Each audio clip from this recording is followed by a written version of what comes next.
Hey Luke, do you need a good reason to hate authoritarian regimes? No, Michael, but give me one anyway. They are making it so Hollywood is no longer able to come up with compelling villains, because, they've always got these great villains in these big blockbuster films, and obviously Hollywood being very inventive, usually their villains are just going to be kind of generic people who hate freedom or whatever else. But there's an issue, which is that Hollywood, they want to sell their films to mostly China, and therefore they have to make sure they don't do anything that could fall afoul of the Chinese government. So you can even blame, authoritarian regimes like China for ruining the integrity of Hollywood. The integrity of Hollywood.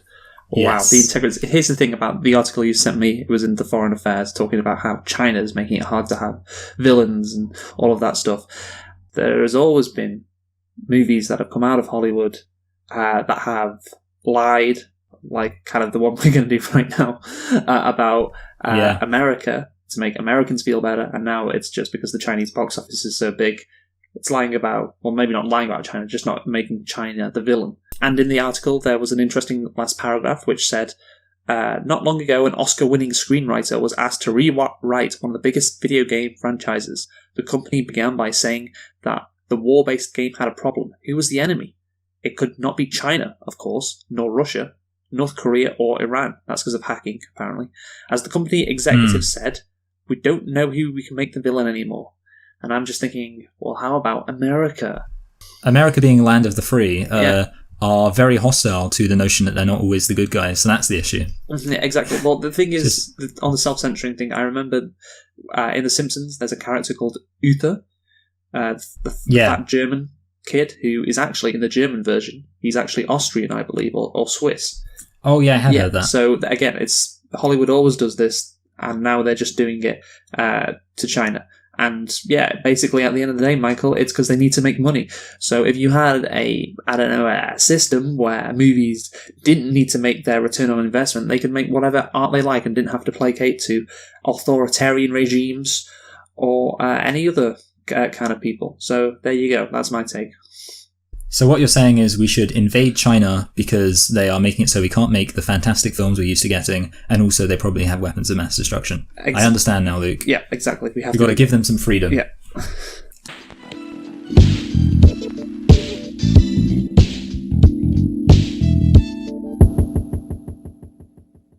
Hello and welcome to Select and Reflect, the movie review podcast where we look at films that come out in the near and distant past, we give them a couple of watches, and evaluate them beyond first impressions. I'm your host Michael, and I'm joined as always by my co-host Luke, and this week we are celebrating the 25-year anniversary of the release of Pocahontas. So Luke, why don't you tell us a thing or two about Pocahontas? Sure thing, Michael. So as you said, Pocahontas came out 25 years ago. It's a 1995 American animated musical romantic drama film, loosely based on the life of Native American woman Pocahontas. I would say incredibly loosely. It portrays a fictionalized account of her historical encounter with Englishman John Smith and the Jamestown settlers that arrived from the Virginia Company. As mentioned, 25 years since it came out in June the 23rd, 1995, so just over, in fact. It stars Irene Bedard, Mel Gibson, David Ogden Stiers, Russell Means, Christian Bale, Linda Hunt, and Billy Connolly. Can you tell me what the budget is, Michael, for Pocahontas? How much did it cost to make?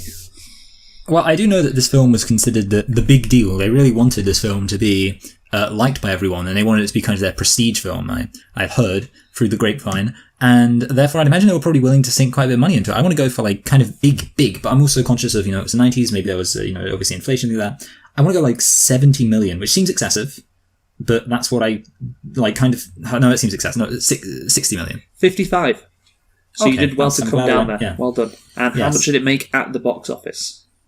I think these films usually make quite a decent amount, so I'm just going to guess it made maybe 220 million. That wouldn't be decent, would it, for the Disney Renaissance, if you think about it? Well, see, here's the thing, okay, this is the issue, and I must confess, the problem is for me, when I think about Disney Renaissance, I think about, films I had on VHS at home, and I don't imagine them as blockbusters when I think about the Disney Renaissance films. But yeah, I guess so. It was probably a lot more is what you're getting at. But in my head, I'm always like, oh yeah, Pocahontas, it's just probably, I don't imagine it being the kind of film people are really excited to see.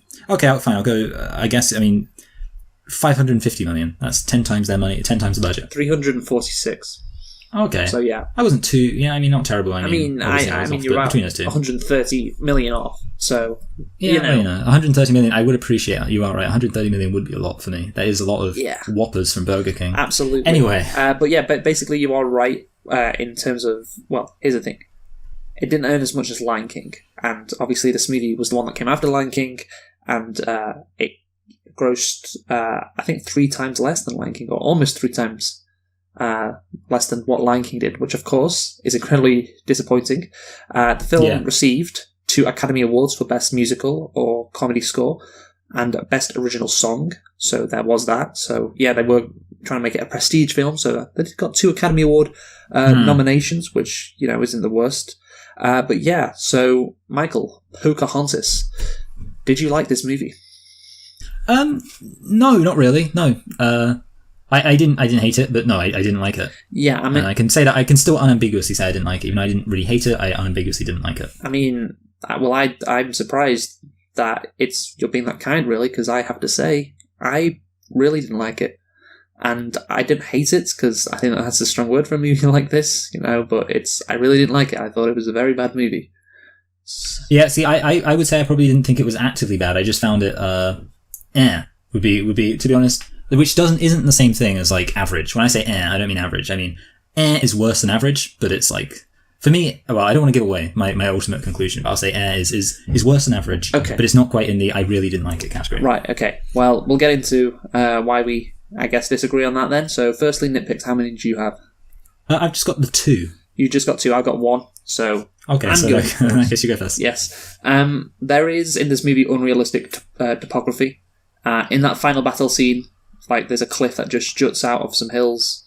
I mean, I just don't think anywhere in North America or indeed the world looks like that. You know, they got to do better with their topography. Disney, major flaw. Yes, yeah, that's quite a cool, good word. When John Smith is walking around, he kind of just like casually climbs like a cliff next to a waterfall and then swings from a vine while overlooking. I was just like, you know, I imagine America isn't this just perfectly beautiful. Anyway. No, it's not. Anyway, as for my nitpicks, I thought it was... See, I feel like this film should have been quite easily nitpickable, and I thought that 2 was actually quite modest. But 1, John Smith says, we can pull up right close to the shore because it's deep water. And then they're getting down in some rowing boats and rowing to the shore. And I'm thinking, like, there's only 2 types of landing you can have, really. There's pulling up from your big boat onto the shore and then climbing off your big boat, and then there's being away from the shore and getting down in your little rowboats and rowing in. You know, those are the 2 types of landing you can have. But what John Smith is saying is very clearly like, this is the kind of landing where we can just, you know, we don't need the rowboats because we can pull right close to the shore. But they don't do that. So what does that mean? Why is he saying that? It's just a lie. He's like, yeah. This is such a shit nitpick, honestly. I hate it. It bothers me so much. This is just the worst nitpick ever. It's very valid because there's only 2 types of landing, like I've said, and it's just, it completely lies to you. This one's good though. A sycamore isn't native to North America. They come from the Middle East. They were introduced to England in the 1500s, and maybe they had been introduced to North America by the time this film was around, which was the early 1600s. I doubt that. And also, I don't think it makes sense for Pocahontas to sing lyrics, how high does a sycamore grow? If you cut it down, you'll never know, when sycamores were probably not even around. And if they had been around, they'd only been introduced by the Europeans. So why should we refer to it? Makes no sense. And it doesn't even make sense, because it's not even like they needed it for the rhyme. I mean, look, this nitpick is less shit, but it's still very, very shit. I would say it's pretty valid. Like, she's giving a whole talk about how fantastic nature is, and yet she literally refers to a tree that wasn't native. You know what, Luke? I'm good. Okay, let's talk about the plot. And it's still nature, I'd say, you know. Like, is the grey squirrel not nature, Michael? Wow. See, that's the exact kind of attitude that you're just like, oh, it's just nature, you know. You've got to understand every single tree has its own voice, has its own culture, has its own connection to the land it comes from. Okay. And if you watch this film, you didn't get that. I'm not surprised you didn't like it, Luke, because you missed the point. Okay, that's good. Yeah, right, so anyway, on to the plot then of Pocahontas. So, as mentioned before, it portrays a fictionalised account of Pocahontas and her historical encounter with John Smith and all the settlers who arrived at Jamestown from the Virginia Company in 1607. So yeah, this was right at the start of it then. The first English settlers to ever land in America, I believe. So, Michael, let's get into the plot. What did you think of this movie, Pocahontas? What did you think of the plot? Did you like it? Because I did not. It's an interesting one in a way because, like, this film has become famous for its race aspect. Like, that's the way that loads of people look at it. And therefore, it's kind of hard to judge the plot as a completely separate thing. But what was really surprising to me, and this is actually probably going to be surprising to you as well, me saying this, is that I actually thought the plot was pretty rubbish. So basically, I mean, the thing is, no, I won't say that, but it doesn't surprise me because that is the correct analysis of it. It is pretty the reason why I rubbish. thought it might surprise you because maybe you were expecting my kind of indifferent spin to be like, oh, I thought the plot was good, but didn't agree with the race stuff. Actually, I love the race stuff and thought the plot. No, I'm joking. That's not true. But basically with the Disney Renaissance, usually you'd be like, yeah, the plot's going to be good. It's kind of the assumption. I feel like that's the assumption that you would just have thinking about this film. But, oh yeah, it was at the time when Disney was making good films. Obviously, it's going to be a good plot. But I think what was very surprising to me is that the plot was very boring. Like, considering this is only an hour and 20-minute long film, I struggled to keep watching it. Like, there were points when I wanted to just, like, have a pause and just, like... And I remember this was the case the first time I watched it, too. And obviously, you know, I watched it when I was a kid and things like that. But the first two times I watched it as an adult, I was like, this is not entertaining to watch. I am not invested in this at all. And I don't know why. To be honest, I wish I kind of had a better idea of why I was so uninvested in it. But compared to, like, most other Disney fans, like, oh yeah, this is fun. This is enjoyable. I can keep watching this. Like, I can kind of, you know, even if it's not, like, well made, it's at least mindless entertainment. In this case, it was just boring. What do you think? Yes, I agree. This was completely dull. I mean, obviously, like you said, people focus on the race relations quite a bit, which we are going to. But just the plot on its own, it's so predictable. We talked about with The Lion King, it was like a Hamlet metaphor, maybe. I don't know if that's the correct word. But Hamlet-inspired tale, maybe. This, obviously, you could say it's a Romeo and Juliet-inspired tale. Two lovers who come from two different sides, two completely different families, but they love each other. And they fall in love, and they have, obviously, in Romeo and Juliet, I think it ends quite badly. Like, they kill each other. Romeo and Juliet, they kill themselves and the families. I don't know if they make up or whatever, but yeah. In this movie, their love brings everybody together, and there's no fighting, and the war is over. So yeah, that's the plot. And again, it's not that complicated, like most Shakespeare tales most movies that are based off Shakespeare tales. Quite simple. So you're relying on, I guess, character arcs to get you through the really by the numbers plot, and the characters in this are quite poor, and obviously like there's the race stuff as well on top of that, and the historical inaccuracy. So yeah, overall, like the plot, that's the thing. People really do focus on the other elements, but this, it's not surprising this has only got, I think, 55% on Rotten Tomatoes, because it is quite a. I've never looked at the rating, but I mean, what sticks out to me. And I think this is maybe one of the key reasons that sets it apart from the other films I can think of around this time, especially the other films which are considered to be on the more not good side, which would be, particularly I'm thinking of Hercules and the other one, Hunchback of Notre Dame, are generally considered like good but not great in the Disney canon. But both of those films have really good villains, like James Wood. I mean, he's a real life villain now because he's a conservative, but he was like a really great villain as Satan, literally Satan or whatever, and Frollo was a great villain. Just Scar was a great villain. Like, the one thing I feel, I think there are other issues with this film, but in terms of just it not being very interesting, I do think a big part of it is that this villain, John Ratcliffe, is just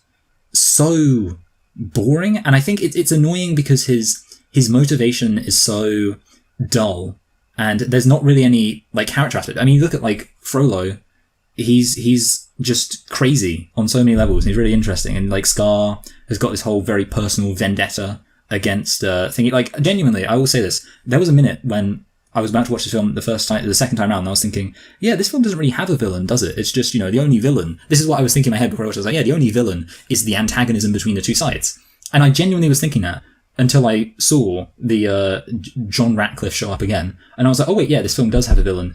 He's just really, really boring. Yeah, that's the thing with the villain. He is a part of a system, really. If it wasn't him, it would be another governor. Yeah, and that's it too, yeah. That gets into why, this movie, or the message it portrays is quite a shit one. Because, but, I mean, the fact that you recognise that the villain is so shit is implicitly saying, oh yeah, like this movie doesn't really work with the message it's trying to portray. But anyway, Michael, I think we should talk about characters now, and John Smith is one of them, because we're going to talk about Pocahontas later when talking about some of the more problematic elements of the movie. And yeah, we barely mentioned Pocahontas actually, but yeah, John Smith first off.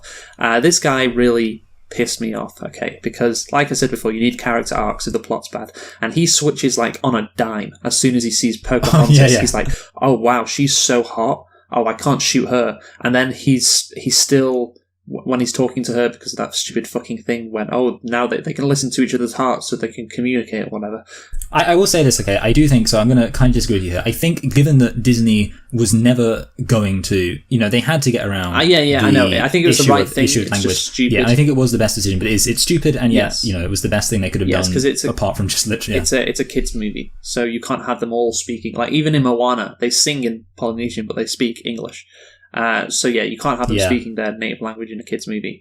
But anyway, John Smith, he's talking to Pocahontas about how she's a savage, or he says, well, you're not a savage, but your people are uncivilized, and saying all this kind of stuff, which yes, obviously he would believe. And then Pocahontas shows him around the land, I guess, and just like, oh, look at how big the trees are, look at how the wind blows and the river bends, all of that shit. And then he's completely with them now. He's like that guy in Dances with Wolves now.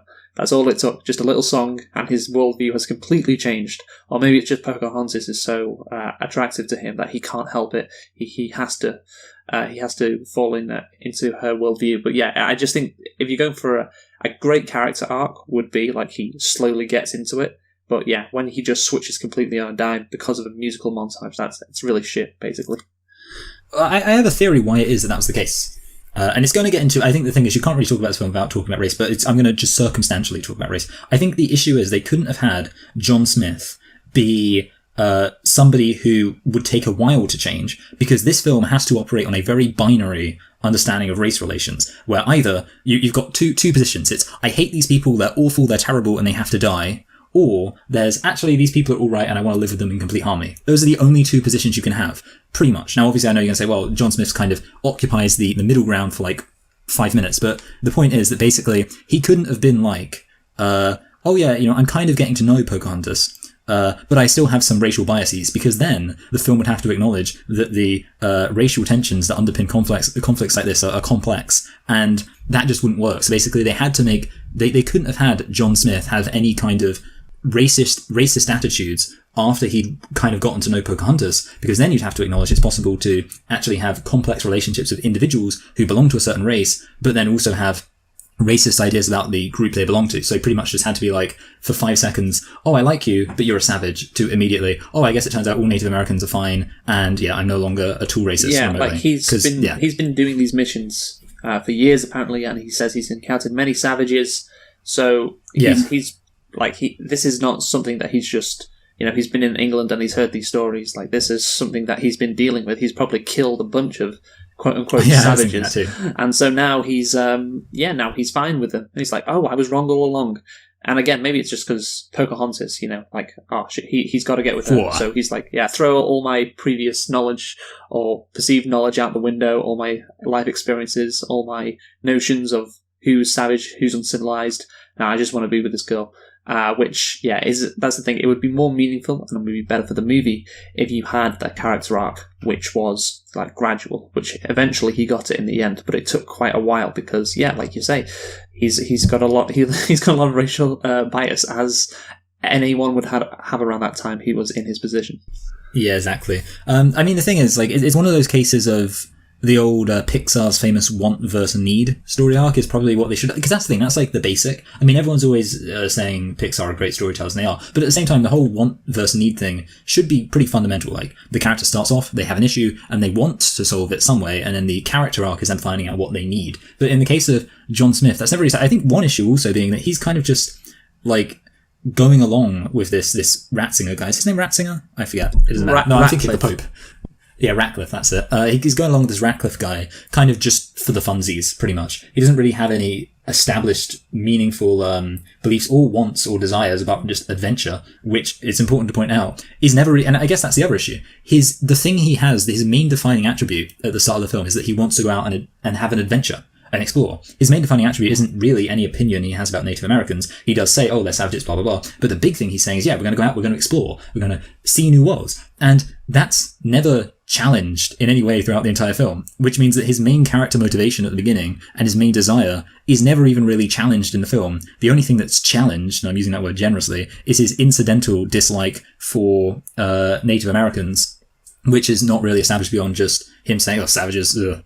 Which is, like you said, kind of what anyone would believe in, in that context of growing up in that society or whatever else. So yeah, basically he really has no character arc because his main motivation at the beginning isn't really challenged. It's just, yeah, like obviously if it's pretty much woefully unconflicted. Like, hey, I really like adventure. That's my main character attribute. Oh, here's a woman who is literally representative of the beauty of the great expanse of America. And it's natural natureness. Yes. So it just, no issue. Yeah, you're right. And yeah, I was thinking all along, like, yeah, this guy is completely unbelievable. And I guess we'll get into that in the problematic elements of it. But yeah, the song's now mine. Oh, also, can I just throw out, sorry, that he seems to, at like the beginning, and I don't know if they filmed this like chronologically and Mel Gibson just gave up, but at the start he seems to be doing an effort to speak with an English accent. Like, there's like 1 or 2 lines when they're on the boat where it sounds like he's trying to speak with an English accent. Like, yes, I'd like to go out there and deal with that thing. I didn't really notice a difference, I have to say. Okay. Well, basically, I'll just say, I mean, because obviously for most of the film he's speaking with an American accent. It just seemed like, I don't know, at one point I noticed it sounded like he was trying to speak a bit more Englishy, and I was like, is that something he's been trying to do? But I don't know, yeah. Basically, overall, I mean, it seems unnecessary I don't know why, and obviously, as an English person, we don't have to feel too offended about our portrayal in this film. No. But it is a bit weird that they would decide to just have, I would say Mel Gibson's almost quintessentially American, in terms of just his demeanor and his, like, the way he presents himself. So it's very jarring to be like, oh, come on, English lads, and you get Mel Gibson like, yes, let's go, deal with this. Yes. Okay. Yeah, I know. But yeah. Music. Yes, so music. So here's the thing, Michael. These songs in this Pocahontas movie are not good. And it's one of the reasons why it's a poor movie compared to other Disney Renaissance movies. There aren't any memorable songs. Colours of the Wind. Will say... Oh, you're going to say the one I think Colours of the Wind is the best one. I guess you want to agree with that? It's the best one. Yeah. But it's still not amazing. Do you remember the Mine, Mine, Mine Governor Ratcliffe song? That was great. Yeah, see, that one's bad. I also will say that I found the Listen With Your Heart, like, line, it's not really a song, it's more like a motif, is kind of hauntingly beautiful as it's supposed to be, like, da, da, da, da. Like, that's a good tune. It's not really a song, though. It's just like a motif, yes. Like I said. The other 2 songs, What's Around the River Bend? Okay, okay. And then the start with the Virginia Company song, which is decent, but... the Virginia Company. Yeah, it's just bog standard Disney. I'm never going to remember any of these, even Colours of the Wind. And again, what like I said before, this is why this movie, compared to, say, The Lion King or Mulan or Beauty and the Beast, of course, it's got a lot of other elements, but one of the key pros about Disney movies from this era is their songs are great. These songs were not great, so that is a big issue. Yeah, and even with Colours of the Wind, I will admit I like at least one of the lines in the Colour of the Winds. The you think the only people who are the people who look and think like you. I just think it's like I like the way it kind of flows with the rhythm. I just think it's a good line. The issue is with that song, I think it shows how, like, there is that one line where I'm like, yeah, I like something. You think the only people who are people are the people. Like, it's a good little kind of tune and rhythm, but I don't like any other part of that song. Like, I don't like the how high does the sycamore, like none of it else I like. Whereas you look at, for example, I don't know, Under the Sea, that just holds up as a whole song. From the beginning to the end, it's just great. Choruses are great, verses are great, hooks are great, the little breakdown bit is great. In this film, it's like, I would say there's a verse or 2 in a song or 2 that I'm like, yeah, I kind of like that verse, but there's nothing where I'd be like, yeah, I want to listen to the whole song all the way through just for that little bit. So there are good moments, but I'd never say there's a good song. Yes, okay. I think we should move on now, Michael, to the problematic elements of this movie, which... there are several, and this is what this movie is now most famous for. Infamous for. Yeah, that's the better word. So we're going to go through a number of messages that this movie promotes. Maybe not intentionally, but definitely some are intentional. And this first message is definitely intentional, which is the "why can't we all just get along" message, which this movie, that's I guess the central theme of it. It's, look at... Why are we fighting, guys? Come on. And it starts off, and I can tell they were going down this path with the first interaction between John Smith and Pocahontas. And when Pocahontas sees John Smith for the first time, she should be absolutely scared for her life. If this interaction happened in real life, she'd be very frightened. But, since she herself is so amazing and so compassionate and so wonderful, she's not scared of this guy who, he could be a psycho. Who knows? He's this fucking invader, essentially. And when John Smith is holding his hand out to Pocahontas after they, meet each other and he decides not to shoot her, he says, "It's all right." And I'm thinking, no, it's not all right, Pocahontas. Don't do it. He's going to kill you and destroy your land. And, oh God, please don't. Obviously, it's a movie, so that doesn't happen. Or a kid's movie. But I just think, just in the interactions between John Smith and Pocahontas, they are... obviously, this is based on like a myth, I guess. That's something that kind of sort of happened in real life. But if you created more tension between the two, like would naturally happen, that would be better. But again, this movie is so focused on like, oh, look at how can we not just get along, that immediately these people don't view each other with suspicion, and Pocahontas doesn't like run away frightened, which she obviously should. If you saw some people who you've never seen anyone like that rock up in your land with fucking like weapons and stuff, you'd be scared, I imagine, Michael, wouldn't you?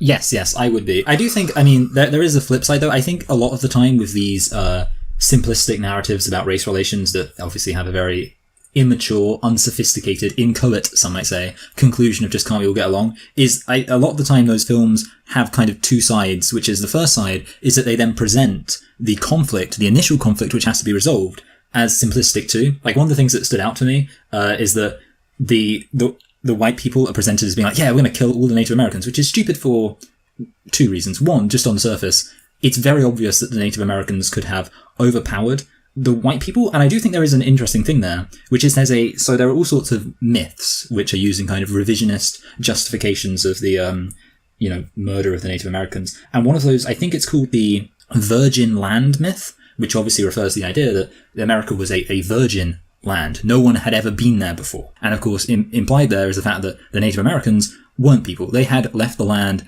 undefiled, so the Europeans could come in, it could be their virgin land to do as they pleased, to deflower. Obviously, in this context, it never means the idea that Native Americans were completely unmeet, but what it does mean a lot of the time is seriously underestimating the number of Native Americans who were there. And I do think that by presenting the Europeans as wanting only to destroy the Native Americans, it implies even odds in such a way as to make it seem as if the Native Americans were a very small number of people. The reality is, if the Native Americans wanted to, they could have wiped out every single settler who appeared in a war, because the number of settlers who came over were relatively small, the number of Native Americans were very large. And I do think that, so obviously that's just historically inaccurate to suggest that if the Europeans just showed up like, we're going to kill every single Native American we see, the Europeans would have just died, because there were loads of Native Americans there. And I do think that by implying that there weren't many Native Americans there, you're actually undervaluing the thing. But the other issue is, of course, that we know that Europeans often came trying to form various tribal alliances. And again, obviously I'm not saying the film should have presented white people as nicer, but the point is that if you don't have that understanding that the reason the Europeans came wasn't just to kill every single Native American, but a lot of the time to form certain alliances with some Native Americans, to turn Native Americans against Native Americans, to basically enact all sorts of different exploitative social and economic relations, and some of them probably came over with decent causes. Therefore, that is kind of, you have to have that uncomplicated setup in order to have the uncomplicated conclusion. If this film had actually shown how, the Europeans do come over, some of them want to be friends with Native Americans, some of them want to be friends with certain tribes and not friends with other tribes, and blah, blah, blah, then you couldn't have had this stupid conclusion of just, can't we all get along? Because that's the thing. So I guess you see what I'm saying. Basically, you have to have the uncomplicated initial conflict in order to then have the uncomplicated, stupid solution, which and neither of them are accurate to the actual history of how Native Americans were treated. Here's the thing. You are correct in that, but I do think that this movie doesn't really present the white people as they want to kill the Native Americans. It presents Governor Ratcliffe as that, like he's the bad guy. Oh yeah, that is the other thing. I mean, I would say I wouldn't necessarily agree with you that it doesn't present. I would say you do have this line that several people give lips of. I think again it's another issue of they have to have the white people be redeemable. So it's kind of a complicated thing. Yes, on the surface, I do think, so I think on the surface, the white people do all say, we've come here to kill savages. Even John Smith says that, like, I've come to kill savages, I've killed loads of savages. So on the surface, I'd say all the white people do have this idea of we've come to kill savages. But John Ratcliffe is the only one who's written to be, like, irredeemably, like, I want to kill them all. So yeah, it's kind of a swings and roundabouts thing. Yeah. At the end of the movie, when, they chain the governor up, and they, Governor Ratcliffe up, and they send him back, I was just thinking, like, if they take him back to England, and what's going to happen to him, Michael? Do you think that all the people who tied him up and said, "Oh wait, you didn't want to attack the Native Americans"? Surely he's going to be vindicated, and all the people will be like, "Well, what the hell are you thinking? Like, if they've got gold and they're not giving it to you, just go back and kill them, you fucking morons." Like, surely that's what they would be saying. And this is the point I'm trying to make. Yes, all the white Americans did not come to, kill every Native American, obviously, but, like, they wanted the gold, and they didn't go over there to forge relationships primarily, unless it was to, get something like gold. I mean, I think about the ending shot of, Pocahontas, waving goodbye to John Smith, and I would just like to ask the movie, if I could, well, what happens next, please? Like, so after she says goodbye, what happens next when every single ship from England comes back into Jamestown and all along the American coast? It doesn't end well. And so this is the thing I was trying to point out with that can't we just all get along?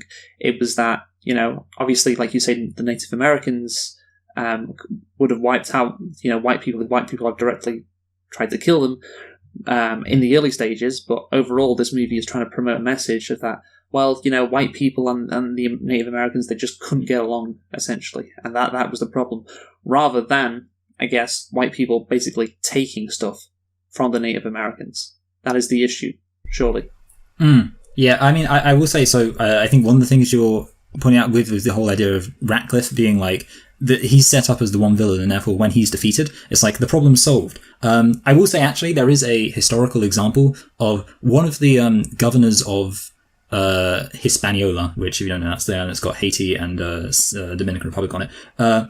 After Columbus, actually, I happen to know, was arrested by the Spanish government because of his treatment of the natives, although it should be pointed out, the reason why he was arrested was not because, don't be mean to the natives, that's horrible, but more because it was like, no, because if you're horrible to the natives, that's going to make it harder for us to govern them, because, basically he was a sadist. So, and that is actually a historical example. So it is true that there was sometimes discipline by colonial people for their treatment of the natives, but that was obviously only for self-interest reasons. So I just thought that was an interesting historical thing related to what you're saying. And to be honest, I do think actually Mr. Ratcliffe, in this example as it's presented, probably would have faced disciplinary action by the people, because they would have gone, well, clearly you're a fucking failure because you showed up. But obviously the big thing is that they wouldn't have been like, you're a failure because you tried to kill all the natives. They'd be like, you're a failure because you went about getting control of this kind of colony in a really stupid, crap way. Yes. And then they would have sent someone over who was a bit more sophisticated, who would have done it the way Europeans actually did. So yes. I agree with you that basically, ultimately, it was not going to end well, and this film is acting like, yeah, we got rid of Ratcliffe, problem solved. Whereas in reality, it would have been, Ratcliffe probably would have been disciplined, so I would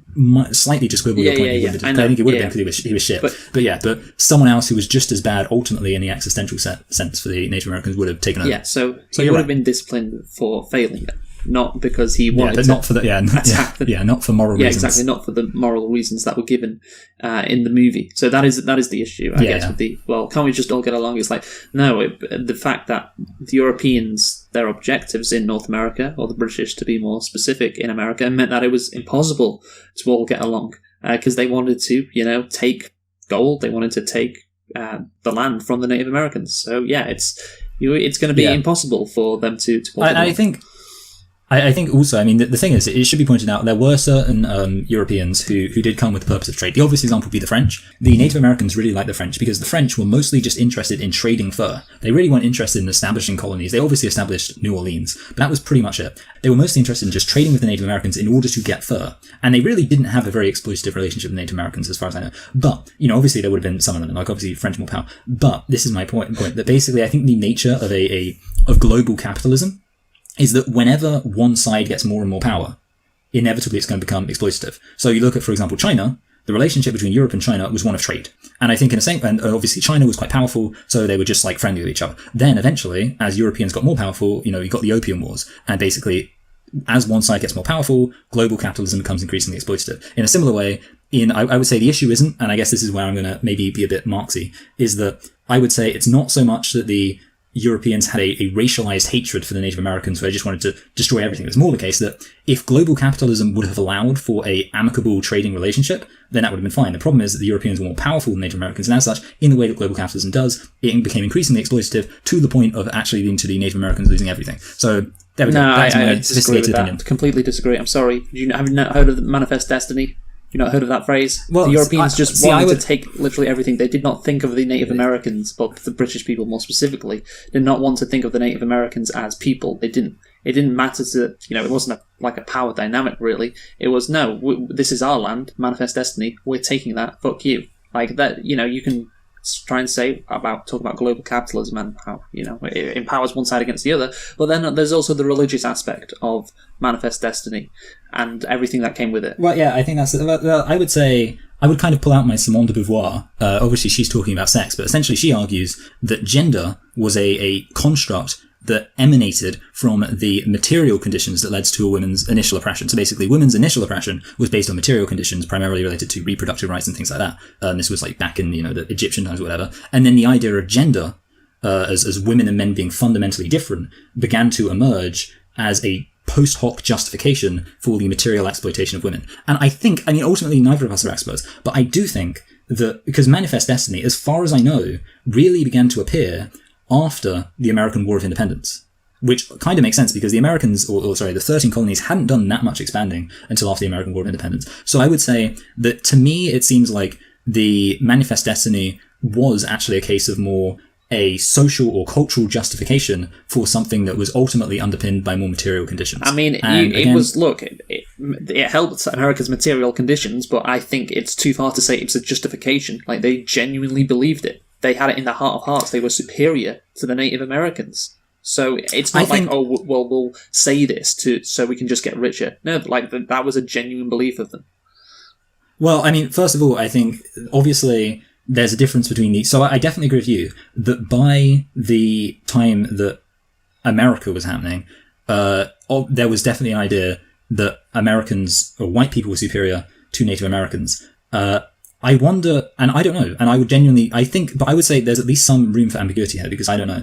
But I would imagine that in the early 1600s, this was in 1609, I think this is set 1608, it was probably the case that nobody was as confident. I would quibble whether or not this film is accurate in showing, and I don't know, but I would suspect that it's probably not true that people went over to America in the 1600s very early on, thinking with absolute certainty, these people are 100% inferior to us. I suspect that was an idea that kind of developed. So it started off with maybe a suspicion of these people are a bit weird and confusion, and then slowly developed a bit more. I don't know. I would just say that I don't think it's necessarily true that it was 100% a feeling of immediately out the gate, these people are just terrible and awful and we need to completely get rid of them so we can move in and establish everything how we want it. I would imagine an idea like that probably evolved over time. And I would certainly say that it's so the way this film presents it, and of course I know you don't agree with the way this film presents it, is that they came in 100% certain the Native Americans were terrible and awful, and then gradually they got to know each other and like each other. I would probably argue it's more like the opposite, where they didn't start off liking each other, they started off kind of confused about each other. Maybe there were a lot of people who were genuinely interested in Native Americans, not angry about them, things like that. And then gradually, as time went on, it became more and more oh, look, what, you don't do XYZ? You're idiots. And that's how it evolved. I don't know.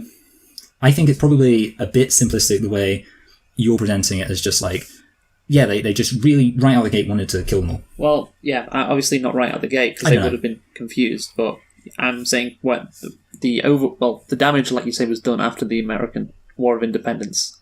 And and obviously this movie, that's the thing. It focuses on this small little point in time in 1607, but it is kind of talking as well about the whole conflict between Native Americans and the white people. I think that's fair enough. You can't just get out of it. It's not just talking about this little point in time. It's talking about the whole conflict. And like I said, Manifest Destiny was pretty key. Yeah. And there is absolutely no doubt that by the time they were, white people were sweeping across the North American continent in the 19th century, they thought they were superior to the Native Americans. And that is, and so definitely. This movie isn't, like I said, it's not just about that, it's about the whole conflict. So yes, we have to acknowledge that. Okay, yeah. Yeah, I mean, all I would say is just that basically race is complicated, and that obviously, and I think a really good example would be like Africa. People, I think Europeans probably viewed kind of Mansa Musa and like the Mali Empire and all that stuff in a similar way to how they viewed like, the Arabian empires and all that kind of stuff as just like these big exotic empires. And then gradually, as obviously slavery happened, attitudes completely changed. So I do think there are examples of like how you can look at how different attitudes have changed to races over centuries as the material conditions of those two races have changed. But I also agree with you that it's obviously...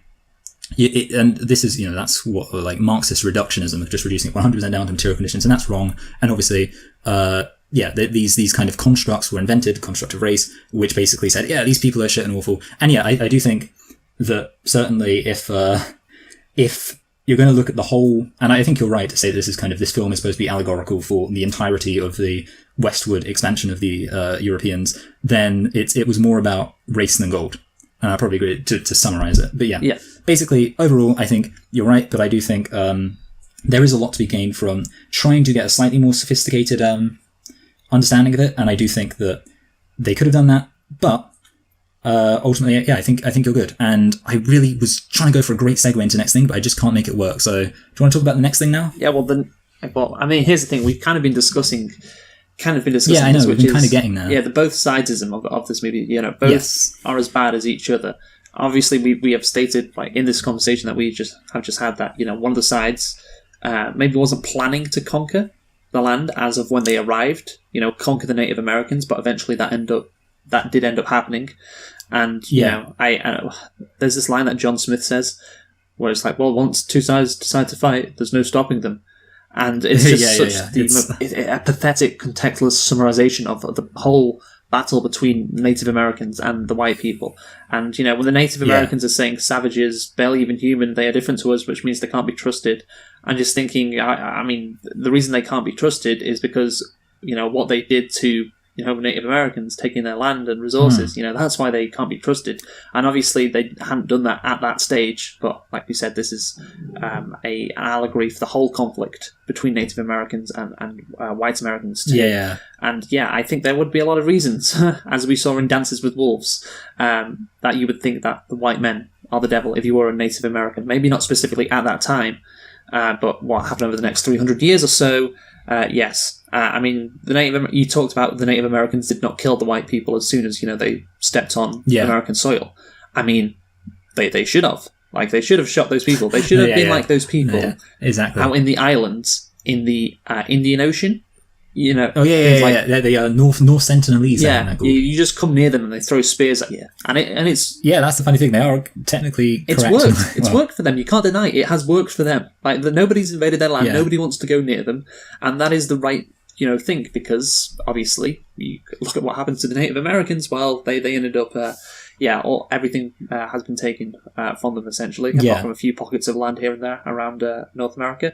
And I think, just comparing it with Dances with Wolves, because I saw in the Lindsay Ellis video that we have both watched, that she talked about, obviously, in the 90s, and perceptions of Native Americans in American cinema. And I want to say this is, I think, an issue which we discussed regarding Dances with Wolves, which was a lot better with that movie. In that movie, clearly the Americans are, I guess, the quote-unquote bad guys compared to the Native Americans. The movie is essentially about how Americans are overwhelming the Native Americans, and obviously it's about the character of John Dunbar as well, but it's also about the inevitability of how the Native American way of life was just getting absolutely decimated by the white Americans. This is a movie which, again, both sides are as bad as each other. No, as we have explained, one side was clearly worse than the other. Yeah, and I do think that line about, like, once two sides have decided to fight each other, there's nothing can be done. Obviously, the two sides aspect of that is just... but I think the other thing is the idea that it does just present it as, like, as if it wasn't a conscious choice every step of the way, when obviously it was. Basically, it wasn't just like, oh no, now they've started fighting. It's like they can't stop. Well, actually, no, the Europeans... And also, I mean, the funny thing is, of course, that obviously the Europeans eventually reached a point where they had the comfortable upper hand, and it's not as if the the fighting slowed down at that point. If anything, the irony is that when the Native Americans were the far more dominant group, it seems to have been, again, I'm not an expert, it seems to have been that it was much more peaceful when the Native Americans were dominant, and when the white Europeans became more dominant, obviously it became a lot more violent. And yeah, I mean, obviously it should be pointed out that the best thing is a degree of nuance, and I think you do get that to a decent extent with Dance with Wolves. They do have, I think Dance with Wolves has probably the appropriate amount of nuance where you do get because there are Native American bad guys, and I think that's probably the ideal amount. Whereas obviously, because you could have a film where it's just like, all the white people are terrible, Native Americans are all perfect. That would be inaccurate and kind of a different kind of stereotype. Whereas in this case, you have they're both just as bad as each other, and it's just wrong, isn't it? It's not nuanced. It's kind of, just because you're balanced, it doesn't mean you're nuanced, I guess. Yes, no, that is absolutely correct. It is you said before when we were talking about this a centrist position. Like, well, can't we just get along? Can we just be balanced here, guys? You did something wrong. You did something wrong. Call it quits. Looking at this, of course, it's that analysis is incredibly simplistic, and it can't really be applied to any historical conflict you could imagine. Nothing is that simplistic, but especially not this one. Especially not this one. Also, I do think that was a good quote by. Do you know the YouTuber Sean? Yes. Okay, yeah. So he had a good quote on the Native American. He basically said, even if the Native Americans and the Europeans were treating each other identically, it still wouldn't be equivalent, because the Native Americans were fighting to defend their land, whereas the Europeans were fighting to take over their land. Yes, exactly. So even if the two sides were equally as bad as each other in the context of doing equivalent things and viewing each other equivalent ways, you still got the fact the reason the Europeans are there is because they're like, we want your land, whereas the reason Native Americans are there are like, no, we don't want you to have our land. So the Native Americans would even, and that's why you said, the best thing for the Native Americans to have done, in hindsight, would have been just to massacre every single white colony or whatever, or at least, enough that they kind of cleared off. And that would not have been an equivalency between them in terms of their actions. That would have been the Native Americans being far more aggressive. But in the context of what the white European settlers wanted, or not necessarily what they wanted at the time, but again, looking at it in the context of the wider history expansion, what ultimately ended up happening and what was for most of the time wanted, it would have been arguably justified. Justified. Let's say not arguably, although I think some people would quibble it. Yeah, I mean, some people could argue, but those people are wrong. Like, I mean, the North Sentinelese, why have they survived so long? It's because they just threw spears at everyone.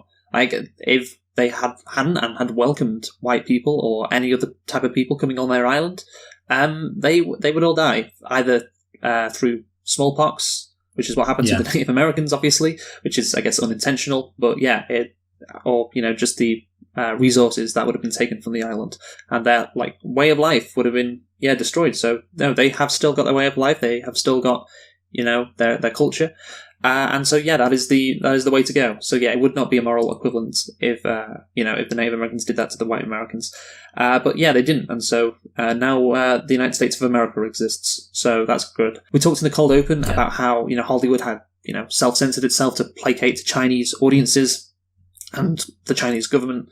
But here's the thing, Disney had to kind of self-censor in this movie. I mean, maybe they genuinely believed they were telling the right tale, but if you got a historian in there, or a Native American in there, who knew about the history of Native Americans and white people, who, to talk to these guys, then they'd be like, no, this is far too simplistic. One side is worse than the other. One side literally took everything from the other. And, the notion that this movie presents, the white guys can also be the good guys in this conflict, in this whole conflict, and the natives were just as bad. It is trying to placate an American audience who, of course, is predominantly white. They couldn't tell the real story. They couldn't make the white people out to be the villains that, in the context of a Disney movie about Native American colonial relations, they definitely would be. They definitely would be the villains. And I think it still does this kind of to this day as well. We're going to talk about Moana a bit later, but films that involve people of colour nowadays in Disney movies, as Lindsay Ellis pointed out, they don't tend to involve white people at all. So Disney are not portraying them as bad, or even them sometimes making white people still look good in this historical context when they probably shouldn't be. So I think self-censorship in Hollywood, it is always going on. It is always going on and will always go on. And I think movies like Pocahontas are an example of that happening in the past. What do you think? Yeah, basically I agree with you. I think, it's hard to know whether or not it's motivated primarily by profit, wanting white audiences to go see it, or whether or not it's genuinely because the people who make these films, who are white, are ignorant. I do think it could easily be the second thing, because you look at the amount of kind of this kind of white liberalism, which is usually what it is, basically, of these tropes we're talking about. I mean, these are not kind of rampant, violent, conservative, tropes. It's not like the Native Americans are presented as the bad guys or anything like that. This is more the kind of white liberal attitude of, both sides, if only they would have chosen to be friendly with each other, things like that. It's peak 90s liberalism, Michael. And that's the thing, so these are, these are the kind of things you can imagine people like this, the kind of people who would be studio execs for Disney, would authentically believe. So I do think it's possibly not self-censorship in that context, but I do think it does show a serious lack of self-awareness when we're talking about this kind of stuff. And I do think it shows actually the need for... but what if, Michael, Disney wanted to make a movie that showed white Americans being the bad guys? Would it have been greenlit? I don't think so. I guess that's... No, that's the thing, basically. I do think that's the issue. And I think there are obviously... films which I'm sure probably do that to some extent. I'm just trying to think. I mean, obviously, I think there are films about... annoyingly, all I can think about is Roots, which is obviously a TV show, but I think that does a good job at showing kind of a very...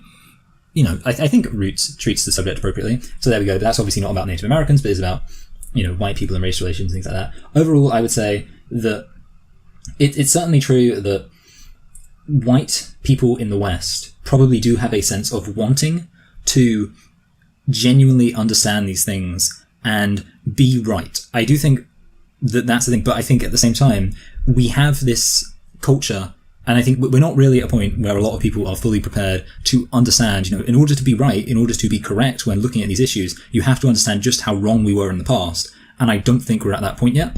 No, which is unfortunate. The thing is, we have this whole Black Lives Matter thing, which has happened over the last few weeks. Obviously, the movement's been going on for longer than that, but particularly the last few weeks in 2020 has maybe started this, because now you see, for example, it's a symbolic change, but I think this matters because this is, the Washington Redskins were a football team in the NFL, right? Yeah. The Washington Redskins. Obviously, it's a Redskin can be, a racial slur, and so it probably should have been, never the name of the team, but now finally they've changed it. It's not going to be the name of the team anymore, which again, that is maybe it's symbolic, but maybe it's like a harbinger. Is that the word I'm looking for? Yes, harbinger. Yeah, harbinger of change, that people are now finally saying, oh yeah, we can't, just forget about our past and tell myths about our past. We have to actually acknowledge what happened. And that's something that I think America has actually done in these last few weeks better than the UK has, and probably will ever do, to be honest. I'm not very optimistic about the UK acknowledging our awful past, which, again, never happens, really. There was an episode, I remember, of Doctor Who, I think it was last year, that talked about...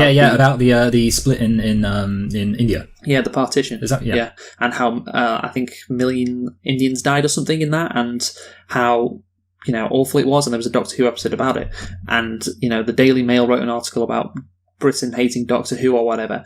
And, it just seems to be that is the case. Like, we can't acknowledge that. And we can do, TV shows about it, and that's great, but overall, people just aren't that knowledgeable about it, and you get kind of accused of hating Britain if you bring up that kind of stuff. And so that's an area of where America, at least, is, over the last few weeks, I guess, has really moved forward in a way which it hadn't previously. So maybe things are optimistic on that end, but still obviously a long way to go. And it's not just a question of acknowledging the past; it's also how Native Americans, their poverty levels, etc., are treated, or are they going to be fixed? Are African Americans' poverty levels going to be fixed? It's not just about acknowledging the past mistakes; it's about doing something to help the people who are suffering right now, who have been part of those historically marginalized groups. So that is also important. Yeah, I also think you do need a diversification, and I guess that the problem is America has so much of the world's economy, and I can't think of many, there are so few film productions, that are completely independent from any United States production companies or anything like that, or studios, that also have a very large audience in the developed world. And basically, I think that creates an issue where it means that you're unlikely to get more different narratives being told than the ones we currently are told. So I do think, because I remember there is actually a term called, so obviously you have the term Westerns, and there's also a thing called the Easterns. And the Easterns, it has different meanings, but one of the meanings it has is kind of post-Western films, or films made in the USSR. That's what I'm getting to. Films made in the USSR that are critical of America. And obviously, I've never seen an Eastern from the USSR. That's what they're called. I don't know why they're not just called, I don't know, USSR Westerns or whatever, but basically a film which is designed by the USSR to have been critical of the United States and to turn a critical lens on the United States history in the American West. And that's the kind of thing where obviously, we're not advocating a return to the USSR, we're not tankies, Luke, but having that kind of rival superpower, which does have a lot of economic and cultural capital, is actually quite valuable in getting a diversity of viewpoints. The problem is that right now you have this one global power which has a huge amount of cultural output that is pretty much in charge of manufacturing these narratives. And I think that's another key reason why we're not going to get these stories that are critical. If China and Russia and whatever else had equivalent degrees of cultural capital globally, I think we'd see plenty of stories that do actually challenge the United States. But I don't know if you can ever kind of have a country like the United States ever be authentically self-critical in the way it would need to be for a film like this to work. Yeah, it's probably unlikely, I guess. But anyway, we'll move on now to just talking about a couple of other problematic elements quite quick. I mean, everybody knows this. I guess the Native American stereotype. So I saw on Wikipedia the director of Indigenous Nation Studies, Cornell Purwahadi. It's a really hard name to say. No, it's fine. It sounds pretty bad. Argues that the film presents damaging stereotypes of Native Americans. As we know, he feels that the representations of Native characters like Grandmother Willow, Miko, and Flit as animals — we haven't even mentioned the animals — has a marginalizing effect. And I think it is this movie with how it treats Native Americans and the culture. It is like the manifestation. I don't know if you remember that it's not a very famous scene, but I do remember the scene in Family Guy where Peter and Lois, so they're high on weed. Oh yeah. In God's eyes. Oh, and they talk about the native Indian chief. Bring us back your ways. Yes, it's like the manifestation of that song that they did. Yes, how the Americans are so spiritual and great, and then they end going bow bow bow bow bow. I think it's just it's like this is that into a movie of how, in terms of how they treat the Native Americans. Yeah. I mean, are we gonna throw out the buzzword noble savage? I mean, obviously, we have to. Yeah, that's yes. In this movie. So, I actually do have a little. See, this was going to be a nitpick, but I realized, what? It's very obvious what it is. My nitpick was going to be, why do they say gathering food when they clearly have farming? They clearly have agriculture. We see that these Native Americans have agriculture, and that means what they'd be doing is harvesting. And you might say, well, it's just a. I was going to put it as a nitpick, because I was thinking, well, it's just a weird turn of phrase. But I do think it's telling that these Native Americans are practicing farming. And yet we're told they are gathering food. And it's because why? Because gathering, hunter-gatherers, that's what tribal people do. That's what, savages, quote-unquote, do.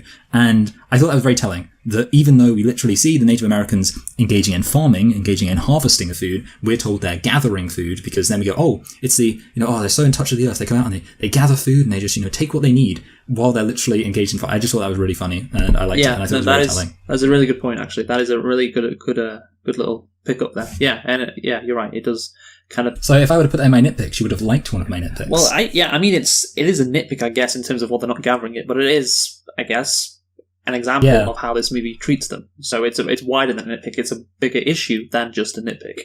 That's a good point. We have to now talk about, I guess, Pocahontas, because we haven't mentioned her yet. We talked about John Smith. Yes. And the reason why we saved Pocahontas for now is because there is obviously this trope, which is the sexualization of, I guess, exotic women.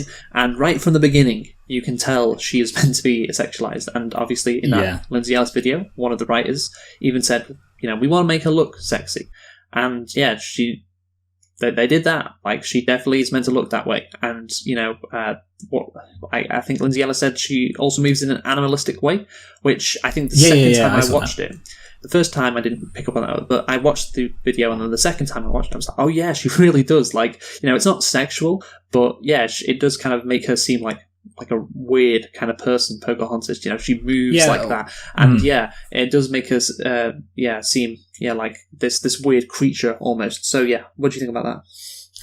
No, see, I noticed the scene where she's kind of peering out over at the people, and the shot, it just shows like it's a shot of her from behind crawling, and I was just like, I mean, at least they didn't sketch out the contours of her behind, but I was just like, why are you giving us this shot? And yeah, she was like crawling like a lion. That was my immediate thought when I saw it. I was like, it's like a mountain lion crawling along. And yeah, that's basically what it is. And I definitely think that, you know, that there is that idea, and I think it's to do with, it seems like the idea is, and you mentioned how John Smith is racist until he meets Pocahontas and he's like, oh yeah, Native Americans aren't too bad.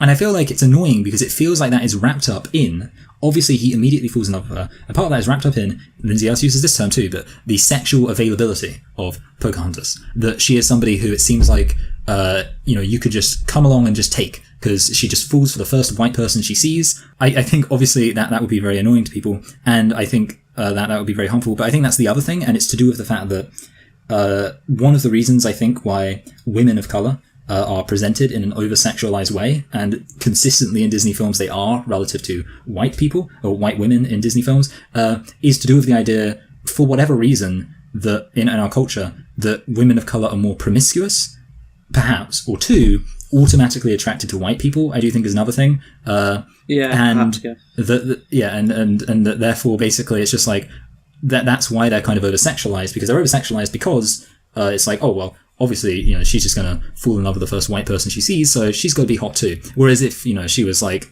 just unattractive and not interested in John Smith at all, he probably would just continue being a racist. So there's like that aspect to it as well. Yeah, I guess so. Yeah, I just want to mention this point that I saw from also on Wikipedia, anthropologist Kiyomi Kutsuzawa.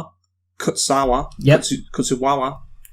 I don't know. Anyway, I'm sorry, but he also observed in the film Kokum and John Smith fight for Pocahontas' affection, and he viewed Smith's victory over Kokum in this arena as symbolic of Western Europe's domination of the Americas and the white man's domination over men of colour in the Americas, which I thought was interesting, like a symbolic thing that happened in the movie with Pocahontas choosing John Smith over Kokum. Yeah, it's not a perfect analogy, but I thought, oh yeah, that's something that I like, so I thought I'd bring it up. What do you think? No, yeah, I was going to say, see, there was something I was thinking about during this film. Are you familiar with the term melanin cells? No. So basically, I mean, you know what an incel is and you know what melanin is, so you kind of put them together. Basically, it's this culture of among men of colour that basically about the fact that men are often shown in an unsexual way. Usually, of course, it's not with reference to black men, of course, for various reasons. Black men tend to be shown as more sexualized in a lot of media, but particularly Indian men, East Asian men, and Native American men in this case, tend to be shown as weaker and also more stereotypically feminine. And I do think that is the case in here, where you get kind of, because the Native Americans are shown as like associated with nature, with Mother Earth and all that kind of stuff, whereas the Europeans are shown as the people coming in like, yeah, we're going to fight them, we're going to, you know, the Europeans have, I'd say, more male attributes. The Native Americans have more feminine attributes. This is, of course, all talking in stereotypes. And I do think that within that context, the scene of John Smith handily defeating Kocoum is kind of very, I feel like it does almost give those vibes of like, yeah, the white man is dominating this you know, man of color, because he's just, you know, and I do think that there is that, it almost feels to me like I can see that gendered aspect there of like the physical confrontation, the white man wins, whereas because I do think when you think about it, you know, the idea of being, so kind of being hippies and things like that is kind of more of a stereotypically feminine thing, and that is how a lot of Native Americans are portrayed, and obviously that can be damaging to the perception of masculinity in Native American cultures. And I do think that's probably also contributes to the idea of like Native American women being sexually available, and I think Lindsay Ellis brings up, and we should probably bring up too, that Native American women are apparently much higher in levels of reported rape or sexual assault of any sort, and harassment, things like that. And I think probably an example of that would be, well, I do think that scene there of the white man being like the real man who dominates the Native American man probably does disperse throughout, or is indicative of something throughout the culture, which is like, oh, you know, these women need a real man, a real colonizing man who's going to come in, he's going to claim this land like a real man would. And I think there is probably a masculinity element to interpreting this film as well. That would be kind of my point there. Yeah, no, that's a decent point actually, yeah. Anyway, Michael, we have to move on to the historical accuracy or inaccuracy of this movie. So, yeah, there is quite a few to get through. I know the basics, but I'll just let you dominate it. I remember, like, I saw a thread on Twitter a while back. It's like, it was one of those which started like, listen up, y'all. What you've been told about Pocahontas is completely false. When Disney had pulled it, and it just went through a list of these historical inaccuracies. Yikes. yeah, yikes again. Which again, I'm surprised. Like maybe in America that was unknown. Like maybe in America people actually thought, this was what it was like. Yeah, but obviously, I mean, before the internet, how would you know really? Unless you read books. Which I mean, who's going to do that really? So Pocahontas, her real name was Matuaka. Pocahontas was only a nickname and can be variously translated to Little Wonton, Playful One, Little Brat, or Naughty One. In the film, Pocahontas is a young adult.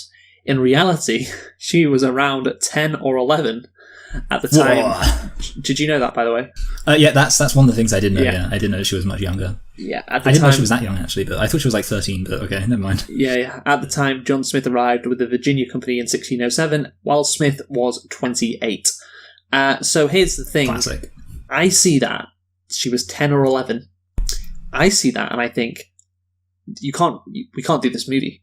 Like we can't. Like we're portraying something which was paedophilia and making it romantic, and dressing it up as something beautiful when it obviously was. Well, it sounds incredibly exploitative, and it undoubtedly was until you read the next line, which apparently, or one of the next lines, which they didn't really have a romantic relationship.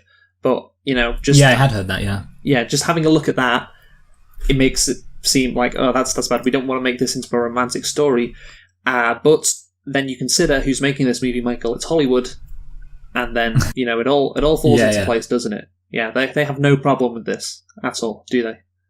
Well, yeah, I think they might think that Pocahontas was a bit too old for him, to be fair, because they would have been more willing to believe that John Smith was like a 50-year-old billionaire, and it'd be like, okay, this makes sense. Yeah, like the Disney executives sat around thinking, she's a bit old, isn't she? Like 11, come on. Yeah. Anyway, oh dear. I mean, yeah, we joke about it, but yeah, it is a real thing to joke about. It is serious. Yeah, someone on Twitter, I mean, it's on Twitter, so obviously it's true, said that, Hollywood still has a pedophilia problem because my sister, who, in brackets, she said was 18, just got like a message about a casting opportunity to play a, quote, sexy 11-year-old. So naturally, wow. Yeah, again, like this is an issue in Hollywood still to this day, and yeah, so I'm not surprised they looked at that and was like, it's fine. Yeah, we can make this into an acceptable thing. So yeah, the next or an acceptable relationship. Smith is portrayed as an amiable man. In reality, he was described as having a harsh exterior and a very authoritarian personality by his fellow colonists. Not really surprised there. See, that would make him like more interesting as the main character in a way, which is weird. Like if they would have made him, I mean, obviously, it's kind of weird because the whole thing is just complete bunk, historically speaking, anyway. But certainly, if they had a thing where he was like kind of gruff and just like, rather than being like, all in a day's work, man, like ancient, 16th century, 17th century Superman, it would have been more interesting. Historically, there is no evidence of a romantic relationship between Pocahontas and John Smith. So that's the thing, like, I mean, you've got two elements here which don't jive the fact that there was a massive age difference and there was actually no evidence of a romantic relationship. Whether or not Pocahontas saved Smith's life is debated. English colonists led by Samuel Argall captured Pocahontas 3 years after John Smith departed for England, and she converted to Christianity in Henricus and later married John Rolfe, and that's basically how she ended up in London. The real governor. It must have been really confusing for Native Americans that like every English person was called John. You got like, this is John Smith, this is John Rolfe, and this is John Ratcliffe. Nice to meet you. Yeah, just like, this is a good story. The real governor of Ratcliffe, along with 14 fellow colonists, died when they were invited to a gathering with the tribe of Powhatan Indians. The Powhatans promised the starving colonists would be given corn. The colonists were ambushed. Ratcliffe was tied to a stake in front of a fire, and this is particularly gruesome. Women removed the skin from his body with mussel shells and tossed the pieces into the flame as he watched. They skinned his face last and burned him at the stake. So that was to Governor Ratcliffe. Why did Disney not include that in their movie? Yeah. Why can't they have that? To be fair, I mean, what I would be interested in, though, given that context, is how much of a villain was he? Because I would imagine, probably pretty bad if they did that. Yeah, see, I do wonder. Yeah, I mean, obviously, it sounds pretty dodgy. But they just would have killed him if they were actually. They wanted revenge, I think. Yeah, I would wonder what he actually, because I guess what I'm assuming is that he was probably. Maybe he did something even crazier. The thing is, I will say this. So maybe one of the things that I haven't actually mentioned is I'm not sure whether or not Europeans were looking for gold. Because my assumption this whole time, I didn't want to bring this up because I didn't think it was particularly relevant, but I was like, well, surely, because in Spain, the reason why they were like, oh, there's gold here, is because the Aztecs and the Incas literally, like, walked around wearing gold and stuff. Like, the Aztecs and the Incas had, like, loads of gold. So, like, oh, there must be gold here. And I was always like, so did the Europeans just think, there's gold everywhere? Maybe they did. I don't know. But I'm not sure whether or not... I suppose it doesn't mention whether or not John Ratcliffe was actually looking for gold anywhere. Because I do wonder whether or not that was the case, or if they just wanted to do something else. And, like, gold is just an easy way to make them look villains. Just like, oh, gold! Yeah. I mean, it doesn't make sense. It doesn't matter. Like, obviously, they were still being shitty anyway. But I was always, like, the whole time in the back of my head, I was thinking, would he really just be like, yeah, there must definitely be gold here, even though it's very obvious that no one around here seems to have any gold? Yeah, that's a good point, actually, yeah. I mean, maybe they were just like, oh, there must be gold everywhere. I mean, I honestly don't know. Again, it would have almost have been better if we would have read dozens of books on early colonial history before we did this podcast. Then we could have had all the facts. Yeah, to be honest, it doesn't say anything about Governor Ratcliffe not being here for gold in this Wikipedia, so so it's probably true. Assume it's true, I guess. Seeing as it doesn't say anything about him not having a pug who fought with a raccoon, that's probably true. Yeah, that's probably true. In the sequel, Pocahontas: Journey to a New World, we don't really need this. Yeah, I was just going to say briefly. It lies, essentially. Because so you said she was kidnapped, which is obviously different. I guess she was kidnapped and taken to the New World, which is fun. Yes, exactly. Although she married a guy, so maybe it's probably one of those things a bit like in Dance with Wolves, where you got the white woman who was kidnapped by Native Americans, and then she sort of just went with it. Maybe that's what people do. Maybe that's what women do. They get kidnapped by some random group of people and just like, well, I guess I just better make the most of this. So maybe she was like that too. Who knows? Okay, so now, we have discussed the historical inaccuracies there, and here's the thing. I think they are problematic. They are classed under problematic because when you are changing history, specifically to minimise the very visible and obviously problematic elements of the story, i.e. one's 11, one's 28, that is an issue. Like, you can change bits and parts, bits of history here and there, I guess, for, to make your movie more palatable, more interesting when you are specifically doing that to try and get over the issues of like paedophilia, then I think that is a problem. Michael, what do you think? Yeah, basically, I mean, overall I would say the paedophilia thing is kind of like ultimately, well, it's a bit weird because obviously Pocahontas and John Smith never even seem to have interacted if she was captured 3 years after he'd already left and things like that. So it almost seems like John Smith has been this completely made-up person. So in that context, I'd be like, well, I guess, who knows? I mean, I'd say the paedophilia thing doesn't bother me as much. What does bother me, actually, more so... Paedophilia doesn't bother you, Michael. Oh, sorry. Okay, that was not... Luke, you need to cut that when you edit this. I am the one in charge of editing. It's fine. Anyway. No, so ultimately, the paedophilia aspect, I don't see the paedophilia aspect as being as present in kind of my thinking of the film, because it's almost like the romance stuff is so made up. The characters didn't even have anything to do with each other that you can almost be like, it doesn't really bother me that there was a guy called John Smith who was 26 and a girl called Pocahontas who was 11, seeing as they didn't even interact. I'm just like, well, it doesn't really matter.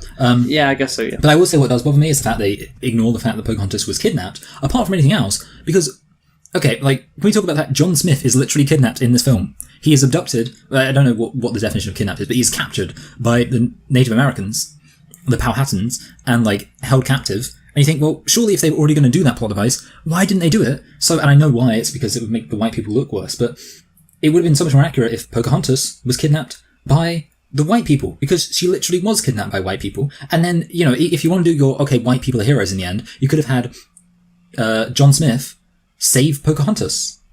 And then you've got your white savior too. No, but like I'm saying, basically what I'm saying is, even if they wanted to do a, shitty racial thing that was crap, they still could have done that while being historically accurate. They literally were just like, that whole thing where she was kidnapped, we're going to completely ignore that. Even though they didn't need to. It would have made the film more exciting if she was kidnapped, but whatever. Who cares? Yeah, I guess so.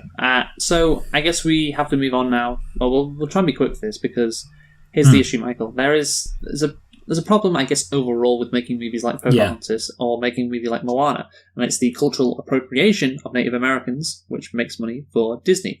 All the profits are going to Disney, obviously, and it's going to a corporation who you'd imagine, at this time, obviously, and still to this day, are predominantly white, whose ancestors may have been responsible for what happened to the Native Americans, directly. So it's possible, Moana also had a better representation, and treat the culture better, but that movie is also a cog in the Disney machine, and this is when we're bringing up the Lindsay Ellis video again, which we've done for the fifth time now, but it's obviously very good. And here's the issue with this movie. She says, well, it's still making money for these Disney movies, even something like Moana. It's better, but at the end of the day, the result is, you're making money off this culture and it's going to Disney. And she does say that it would be good to hire people from those communities. And I was like, wouldn't the best thing be for Disney to give profits generated from Pocahontas or Moana directly back to Native Americans or the Pacific Islanders, and that community are still alive to this day.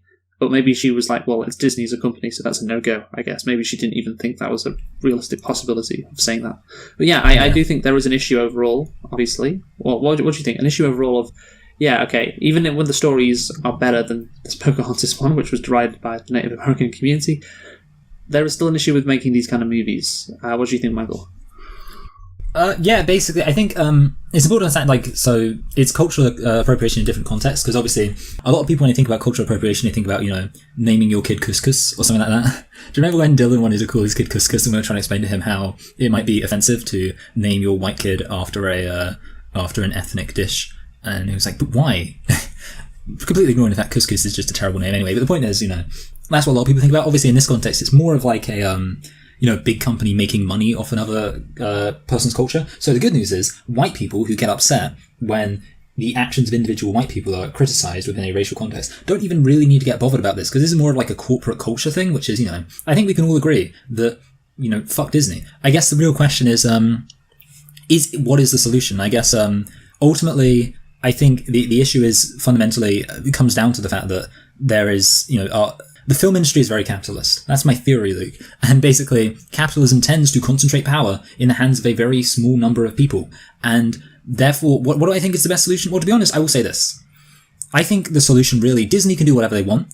I think the best thing to do would be if we as a society had, maybe even with the government, more effort to make films that were, or give more opportunities to diverse filmmakers. So there are charities which are specifically designed to help female filmmakers or filmmakers of color of any kind of minority ethnic extraction to make films. I think honestly that's probably the best solution. I would say, rather than looking in terms of how can Disney, what should Disney do to kind of like as almost lip service to justify when they make millions of dollars off another country's or another culture's history. Sure, they can do whatever they want, but I think the fundamental thing is that you just need to get more diversity in filmmaking. And I think really, it would be great if, obviously we've got the BBC. It would be really good, for example, if the BBC, and it's not going to help Native Americans, but if the BBC, for example, allotted, and I know people are going to get pissed off by this, but allotted a certain amount of screenwriters and people who, the BBC obviously does have a division that does make films. A certain number of those people, a certain number of screenwriters, a certain number of directors need to be from diverse points of view. So you're not just getting white British point of view all the time. I think that's the best solution, to basically diversify it without really focusing on, Disney can do whatever they want. I don't care. Just make it so there are other people making shit as well. Okay. Is my kind of attitude. Yeah. Okay. I guess so. But yeah. Overall, I mean, I could just say screw Disney, but I think I'm about solutions, Luke. Well, yeah, or you could make it illegal for Disney to make profits off this kind of movies. Yeah, I think that would come into a difficult place. I think the problem is you'd have a situation where it would be like, can Disney make Hercules? I don't know. Are Greeks really white? Who knows? Can Disney make? I don't know. Really white? Yes, that's the conversations I want to get into. No, I mean just overall. Just, but maybe not these kind of movies. Just overall, isn't that what we want? We talked about it at the beginning. It's like when you have to make profit off art, then the art isn't going to be as good. Yeah, that's it. Oh yeah. As authentic. So basically, I think that's it. I mean, honestly, I do think actually it would be totally worth it to have a law of redistributive economic justice specifically affecting films. So basically make it so there's I don't know. I mean, obviously we're not policy experts, so short of a radical revolution, if we're talking about policy changes that make sense within this context, then some kind of form of tax, where it's basically hey, if you're a company making millions of dollars of things, some of that money then has to go to supporting independent studios that are more diverse. I think that would be a good solution that would please everybody except for most people. Yeah. yeah, we're all about solutions here, like you said, so that's another one. Okay, so we're going to talk about the remake now. So obviously there is not going to be a remake for Pocahontas, obviously. That Twitter thread actually just killed that idea. Disney executive saw that and was like, I don't want to get fucking mobbed on Twitter. I don't want to get cancelled for creating another Pocahontas movie, so we're not going to do that. And like Lindsay Ellis kind of said in her video, the remake of Pocahontas is Moana, which does a lot of stuff better. It makes narratives that are about Indigenous people, not in relation to white people, though, still, like we said before. Still a mixed bag, not awful. And yeah, I think she said that the reason why Disney, this is an interesting conversation, the reason why Disney made Moana is that money can be made from authenticity. Like, that was part of the brand of Moana, or the selling point of Moana. Look how authentic it is, and Pocahontas obviously didn't do that. So she said, well, Disney's learning, things are getting better. Perhaps it's not the case, that Disney is learning. It's just the case they realize they can make more money by being better, especially when, as she said, our world is more globalized. So if you can, make movies that are more authentic to cultures and you can sell that, then you're going to rake in the money. And, maybe it was more profitable to make a Pocahontas-style movie over a Moana movie. Disney might just do that. So what do you think, Michael? Do you think that, I guess the remake, we'll talk about the remake of Pocahontas in relation to Moana, do you think that Disney actually care about making things better, or they're just doing it for money? Yeah, first of all, so obviously it should be pointed out the reason why we're talking about this is because Disney have been recently smashing through a lot of their old films and making these remakes, and of course the question is, well, are they going to do a remake of Pocahontas? And like you say, probably not, but yeah, and I do agree with you that Moana probably is. And I would be interested to know whether or not it was intended as one, or whether or not it's just the case that these kind of films are the things Disney wants to make. And as such, and I do agree with you that basically the reason why... I will say this, okay, so I think when we kind of said that... I think we kind of agreed that some of the reason why they made Pocahontas the way they did is because they genuinely believed that they were making a good film. Or a film that was like important and like valuable in terms of the conversation about Native American history. I do think they were genuine. I think part of it was money, but I do think another part of it was genuine. I would say in the same sense, it's probably true here. I think, again, I don't think these studio executives are evil 100%. I think part of them, they are like, we want to tell meaningful stories, and they will probably we'll tell a real story about, real Polynesian culture and based on real Polynesian ideas, and it's going to be good. But then I also think, another part of it is they want to make money. So, I don't know, I would say there is, considering how much of a corporation they are, I'd say it was probably a predictable amount of it was about making money, but then another part of it was genuine about, they were like, we really want to try and tell a story. I don't know if they thought of it in terms of correcting the mistakes of Pocahontas, because I don't think they're that self-aware, but I do think they were like, we want to tell a story like this, and I think, maybe it's a combination. It's like, we can make money at the same time, and we can do this, and we can be better. Yeah, but obviously, at the end of the day, Disney is trying to make money, so that has to be the most important thing. So I want to talk about legacy now, Michael, or just a brief bit on the legacy of Pocahontas, because obviously there was another movie that was created that came out 14 years later called Avatar, which some could say was inspired by Pocahontas. And according to Huffington Post, James Cameron's Avatar is a rip-off of Pocahontas. And Avatar's producer John Landau has said that Avatar is akin to Pocahontas, with the Na'vi taking the place of the Native Americans. No surprise there if you've seen that. But this is, in the Wikipedia section, just talk about the legacy of Pocahontas, and I just like that, that's the issue. Like, it's ripping off, that Avatar's ripping off Pocahontas, and not the Avatar on its own is bad. Like, can you imagine if people were saying, like, this movie is awful, it completely rips off Song of the South. Have something terrible to say. Don't rip off other people's hard work and ideas. So I just like that. Instead of criticizing Avatar for its own, people are like, this is similar to that Pocahontas movie. So I just wanted to point that out. I find that funny. What do you think? No, I agree with you. Basically, it's funny, and you're right. Yeah. Okay. So really, there is that needs to be said. Yeah. Shall we conclude? Do you want to go first, Michael?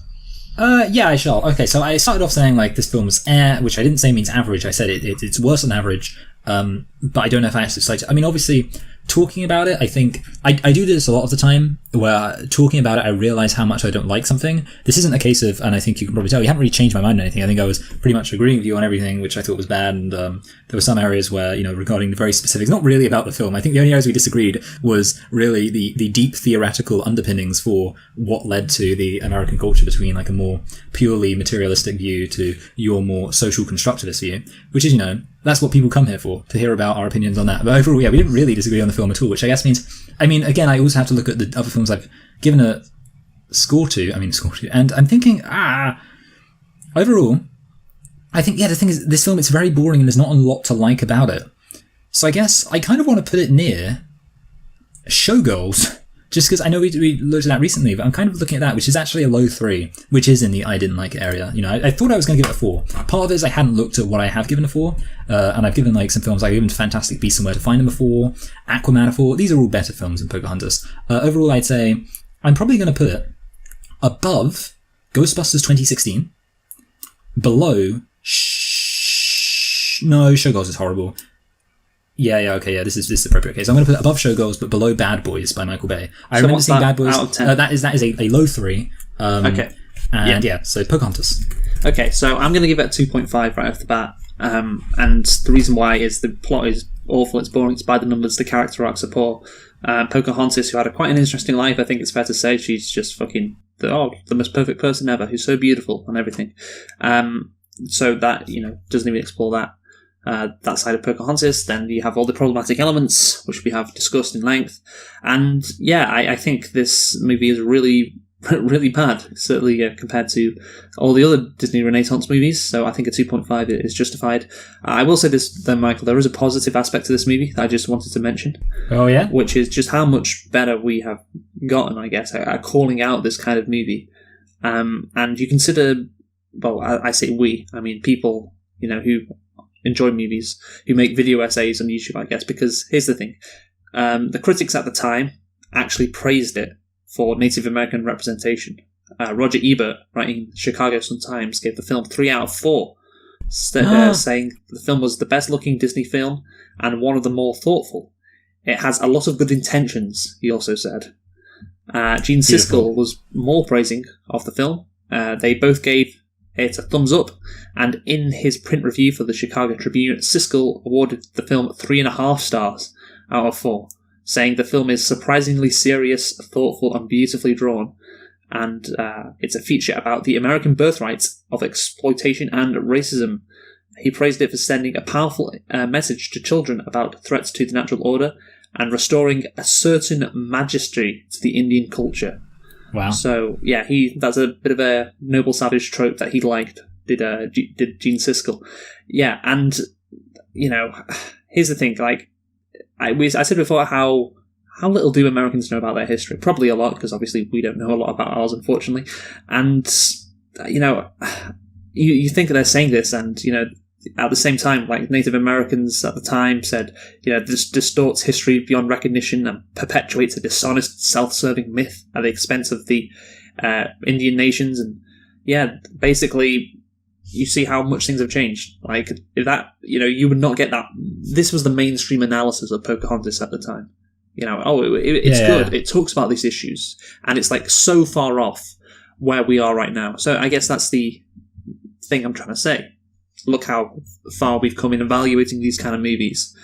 But then again, I think a round of applause for white people. We've come a long way in just 25 years. I was going to say that, but then again, Green Book did win Best Picture at the Oscars last year. So but to be fair, at least Green Book didn't feature a bunch of black people going like savages. Yes, this movie is worse than Green Book for sure. But yeah, so hey, maybe I just can't imagine this analysis now from like film critics. But yeah, obviously with the Green Book winning, maybe we haven't come as far as we'd like to think, or I'm trying to say. So yeah, but it shouldn't be ignored. I do think it's worth restating. This was just a very boring film relative to other Disney films. You look at like just every other film around it. I mean, I can't immediately think of every single. Actually, I'm just going to type it in quickly because I just want to get this like a complete spread just to see if we're not missing anything. I actually do have I've got list of Walt Disney Animation Studios. I've got that as a favourite, not really, but just wait. You have The Lion King, Aladdin, Mulan. Yeah, okay, wait. I'm looking at this. Yeah. Okay, so look, you got like Aladdin, solid story, fantastic character. Oh, sorry. Well, let's start with Beauty and the Beast. Okay, Beauty and the Beast, solid story, fantastic characters. Aladdin, solid story, fantastic characters. Lion King, Hunchback of Notre Dame, Hercules, Mulan, Tarzan.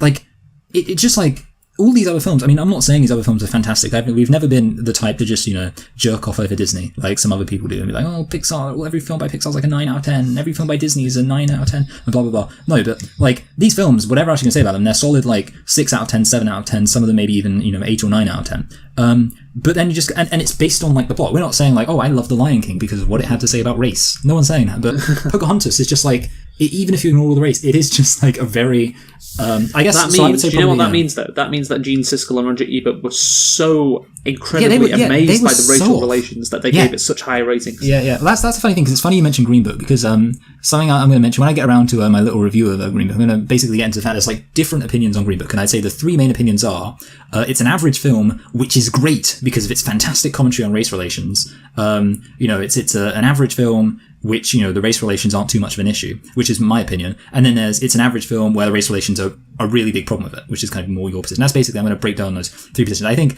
the funny thing is that I was basically going to say in my little review that I don't think there are that many people who are of the opinion that Green Book is good because of its race relations. I think most people are more of my opinion, which is, it's annoying, but then it's again, not the it worst wins. thing in the world. Wins Yeah, see, that's the thing. Yeah, I don't know. But then, but I do think with Pocahontas, it's crazy that there are people out there who are like, I like Pocahontas because of all it has to say about, Native Americans and stuff. Just like, wow. But basically, that's the thing. And I think that's the funny thing, that basically, I'm quite sure, because Disney are capable of making good stories, and that's pretty obvious. And I suspect what happened is they thought they didn't need to focus on making a good story, because they were like, well, we'll just tell a story about Native Americans and white people, and it will be thoughtful and therefore good. Yes. Which is just, ridiculous. I guess that, it is overly simplistic, kind of, like I said before, 1990s liberalism, kumbaya, can't we all come together, which, again, has, in, I guess, the mainstream culture kind of been pushed aside, that kind of analysis, which is good. But then you see Green Book winning, and it's like, it's still around. The remnants of that analysis are kind of still there. But anyway, Michael, that is Pocahontas. Yes. That has been quite a long one, obviously, but there was a lot to talk about with this movie, and a lot to talk about in terms of Native Americans and white Americans. Wait, this is the thing. I thought Dances with Wolves, we would struggle to get an hour, but it went on quite a bit longer because we just had all this to talk about. This one we had way more to talk about. Like, I knew this was going to be a long one, and this is coming in at 2 hours. I mean, there's a decent amount we'll have to cut out, but overall, I knew this was going to be a long one, to be honest. Yeah. So, what are we doing next week, Michael? Next week, we're doing kind of just a film that's come out of nowhere, really, because of like different things being moved around. Clueless. Yeah, Clueless. Quite a different movie to Pocahontas. So we're going to be reviewing that. Thank you for listening. We have been selecting and reflecting on Pocahontas. A movie that has not aged well, I think it is fair to say. Yeah. Not aged, just like Pocahontas herself. Okay. Join us next week for Clueless. Have you been Michael? I've been Michael. I've been Luke. Thanks for listening, and goodbye. Goodbye.